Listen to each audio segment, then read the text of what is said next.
Mnogi su u burnoj istoriji bosanskoj željeli da osvoje Bosnu.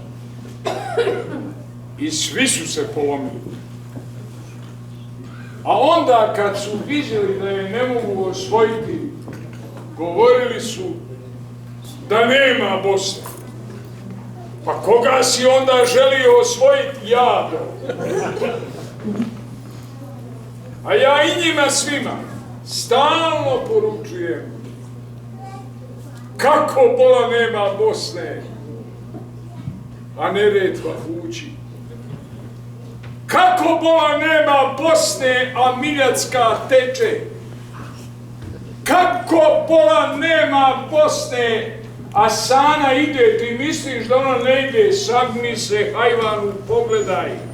Ide Sana, ide Sava, ide Drina, ide Ukrina, ide Vrbas, ide Bosna, ide Jala, ide Željeznica, svi oni i one idu. A ti gdje ćeš?